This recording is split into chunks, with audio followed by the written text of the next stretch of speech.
en fêtons notre jubilé de 50 ans.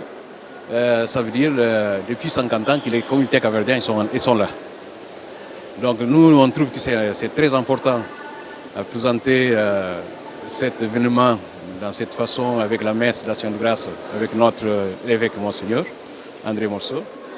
Et aussi, c'est important pour les conseils qui a eu l'opportunité de préparer cet événement et aussi avec, ensemble, en communion avec notre diocèse de Cap-Vert, diocèse de Santiago, qui nous a confié aussi un représentant de notre cardinal, Arlindo Furtado. Il nous a envoyé Périma pour la représenter dans cet événement. La présentation aux communautés, parce que nous, depuis 50 ans, on est là, mais on a des enfants aussi qui sont nés ici. Ils ne connaissent pas Cap-Vert, ils ne connaissent pas l'histoire de leur pays, de papa et de maman.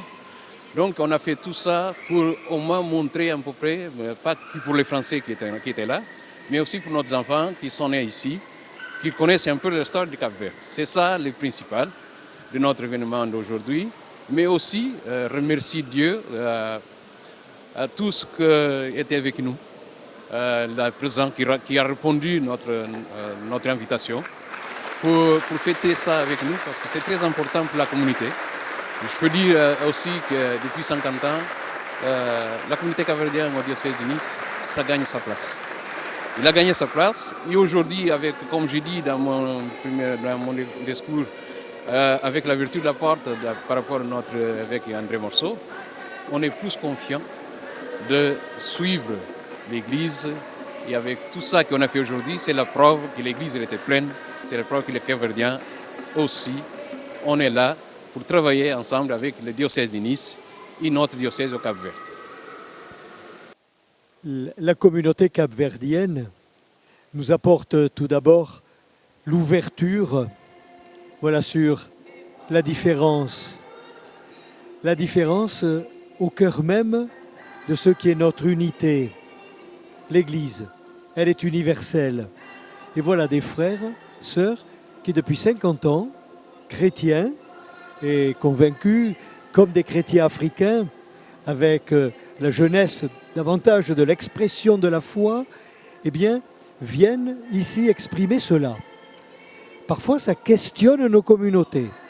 Et le défi, c'est de dire, attends, est-ce que tu peux entendre ton frère qui chante différemment, qui fait une procession différemment? Et pour nous entendre avec le frère, c'est vrai que ce qui est important, c'est de nous retrouver dans ce qu'on évoque aussi actuellement sur les essentiels de la foi, être capable de prier ensemble, peut-être avec des petites différences d'expression, mais de prier ensemble. Être capable ensemble aussi de vivre une vraie fraternité dans des moments qui sont des moments dans les communautés aussi, de fêtes paroissiales ou autres. Et ainsi, c'est un peuple aux couleurs différentes, mais c'est l'universalité de l'Église qui dit bien un seul Seigneur, une seule foi, un seul baptême, un seul Dieu et Père de tous. C'est cela l'essentiel. Et la communauté capverdienne est pacifique, si j'ose dire. Ce qui pour des Européens est quelque chose d'important. Parce que finalement, nous disons, mais voilà, avec eux, le chemin se fait. Et je pense que nous avons besoin de cela aussi, par les temps qui courent, pour pouvoir nous dire, on construit ainsi, oui, le royaume de Dieu, on construit aussi le monde tel qu'il est, dans la pluralité, la diversité, mais en se fondant sur ce qui peut être un petit peu l'essentiel. Et les Capverdiens, voilà, c'est un plaisir aussi que de pouvoir travailler, prier avec eux, avancer avec eux, et surtout que nos communautés ne se cantonnent pas aux franco-français. Parce qu'on va dire, un conseil, peut-être qu'il faudrait... Non, chacun a sa place et apporte son originalité, et je crois qu'il faut l'entendre et l'accueillir. Cela se fait. Cela, pour notre département, notre diocèse, est un acquis, aujourd'hui, je crois, qui de plus en plus trace la route.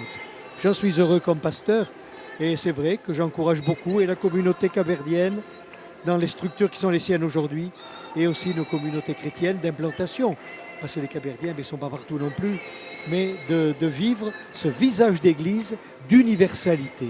Et là, on l'a chez nous. Alors vivons-le, c'est la grâce de Dieu.